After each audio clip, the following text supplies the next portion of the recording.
Armoured warfare. Is it worth a try? Let's read.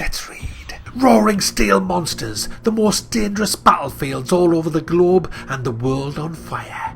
Do you have what it takes to step into the flames? Oh, and who wrote this bullshit? Has Brenda in the PR department wrote this for you? Is that what it is? F*** off.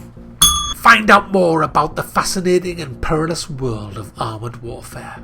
So what is armoured warfare, guys? Well, it's World of Tanks. Mac, I've already tried to do a worth a buy on this, but it went over 15 minutes without us even getting to the warfare. So what I've decided to do is redo it. This is the redo, and I'm going to just say, hey look, it's pretty much the same as World of Tanks. I haven't time to explain exactly how the game works, but what I'm going to say is this. There are some differences between this and World of Tanks.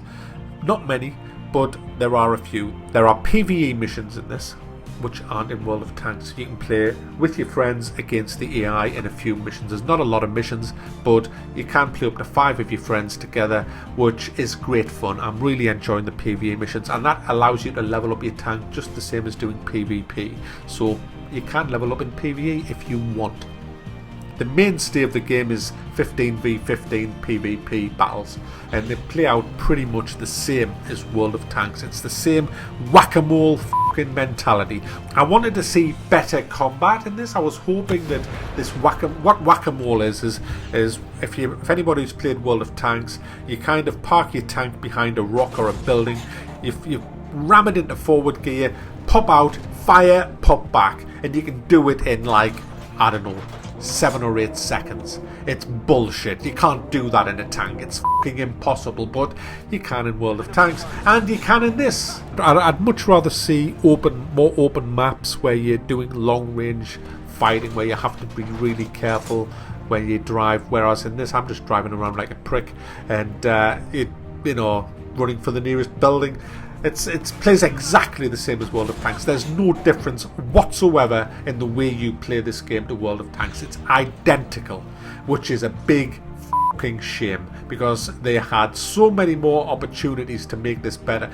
They have made the maps bigger than the World of Tanks maps, which are titchy, but because the vehicles are so much faster, these maps actually feel smaller than the World of Tanks maps, even though they are twice the size in some cases. They're not big enough. They're not big enough for the speed of these modern vehicles, and it's a shame. And the maps look gorgeous, mind, and the whole game looks gorgeous, but the maps need to be bigger. The vehicles in the game span from, well, if you think of World of Tanks, they were World War One through to World War II with a few of the Korean War tanks in. This kind of starts where that left off, kind of with a few Korean War tanks, but it spans right up to present day. You've got your Abrams, you've got your Challenger 2s, and all the modern kind of tanks that you would see on the battlefield today. It's still a fun game. I am being overly critical maybe here. It's a great fun game. I'm loving it, but it's one of them games that you kind of, I'd been reading about this for a while and I was really excited about it, and it's become a bit of a disappointment. It could have been a hell of a lot better than this. They've not thought out of the box at all, the developers. They've just kind of, World of Tanks making millions, okay, let's just copy and paste, and that's what they've done. They've just lifted it, copied and pasted. Everything's pretty much the same. You can tell by the garage, it's all kind of identical. You've got the crew that you can train up, you've got the consumables, you've got the XP, you've got global XP, you've got premium vehicles, you've got in-game currency, you've got gold. You don't have the pay-to-win mechanics that's in World of Tanks, such as gold and bullets. That's the reason I left World of Tanks, because it was just a big pay-to-win cash grab in the end, and I'll never go back to it. But this doesn't have that. These developers are not as anywhere near as greedy as the World of Tanks ones. I mean, for example, your garage slots are free in Armoured Warfare, whereas in pretty much every other game similar to this, you have to pay money to get your vehicle slots in the garage, whereas they're all free in this, which is great. And like I said, you don't have the gold ammo, which is another good thing. You've still got your premium tanks. The jury's still out on whether they're actually a lot better than the other ones. I mean, one of the disadvantages I've got is I bought into the closed beta with a Founders Pack, so I'm only playing experienced players, and I've only been playing it 3 days. The other guys that's been playing it have been playing it for like a whole month, because this closed beta has been available for a while now. It opens to the public today, So I'm thankful for that, because I've been getting my ass handed to me. I mean, these players know the maps inside out, they're very experienced, and I'm just like a 3D old noob strutting around in my tank getting raped. So it's going to be great when it's opened up to the public later on today, and everybody will be able to come in. It's totally free to play as well. Anyway, back on to the review. You have a few different things that aren't in World of Tanks. You've got this base where you can build these buildings, and what that does, each building gives you a perk, so to speak, whereas you might be able to reload faster, you might be able to get a bit more accuracy when you're on the move, you might get a bit more XP, a bit more cash, depending on which one you build, and as you go through the game you get more currency to build more of these buildings. So it's the same kind of thing as upgrading when you upgrade your vehicles, which you did in World of Tanks and you do in Armoured Warfare. As you play each tank you earn XP. That XP is then used to make your tank better, with better ammunition, faster engines, better aiming, and so on and so forth. So how do you get a new vehicle? I mean, there's lots of vehicles in this game. It's not set out as country factions like Russia, America, Britain, France, and so on and so forth. You have two factions. One faction is kind of like the American side of things, where you've got all the American tanks, the other one's European and Russia, and so on and so forth. Basically, you have to level up a tank, and then you progress down the tree. Now, as in World of Tanks, there's not just tanks. I mean, you've got your main battle tanks. You have that. You've also got light tanks, which are very, very fast in this because they have better engines. You've got TDs, which is your tank destroyers. There's lots of them, and some of them are really, really powerful. You've also got your self-propelled guns, which are pretty much artillery. Now, the artillery in this is much better than World of Tanks. It's nowhere near as potent. So, I mean, World of Tanks artillery, I kind of thought ruined the game. In this, it's nowhere near as bad as that, but you've still got to be careful. You get a warning that there's artillery shells coming in, GTFO quite quick, or you're going to get incinerated.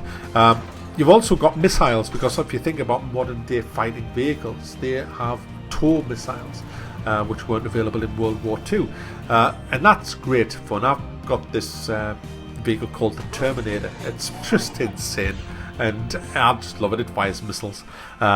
They look awesome when they go off as well, so it's gorgeous to look at. It is fun to play. It's still in beta. I mean, it's still getting changed. The devs are still making the game. It's better than World of Tanks. There is no doubt about that in my head. It is better than World of Tanks. The question is if you've actually sunk years into World of Tanks and unlocked the tiers, is it worth moving to Armoured Warfare? I don't think it is, really. There's not enough differences to give up everything that you've done in World of Tanks to come to Armoured Warfare. If you are pissed off with World of Tanks like what I was because it was so pay to winny, then yeah, get out and come here, because this is better and it's not pay to win yet. The jury's still out on the premium vehicles. We'll only find out when the people come in that don't have premium vehicles, because pretty much now, as I mentioned, when you go into these big fights, it's premium vehicles v premium vehicles. Everybody's got them, you see. But that's going to change. It'll get more diluted over the coming weeks when the general public come in. So that's what I would say about World of Tanks. If you're still happy to play World of Tanks the way it is now, it's pointless coming over because the games are so identical. But if you're disillusioned with World of Tanks, get your ass over here, because this is better. It looks better. It plays better. The vehicles is better. The physics are a bit odd, but it's still fun. I mean, it's a bit arcadey. Yeah, but it has to be, I guess. But it's a good game. I enjoy it, and it's free. There's no way you shouldn't try this. I mean, just download it. Try it out for yourself. If you like it, buy yourself a premium vehicle. It is worth having a premium vehicle because they are great money grinders. I'm not going to review each individual premium vehicle because I don't know enough about them yet. But there will be a cash cow in there somewhere. There always is. It was the law in World of Tanks. It was just a money-making machine. And they'll be the same in this. But you can find that out yourselves with a bit of Googling. So there you go, guys. That's Armoured Warfare. This is definitely worth a download, and it's worth a try.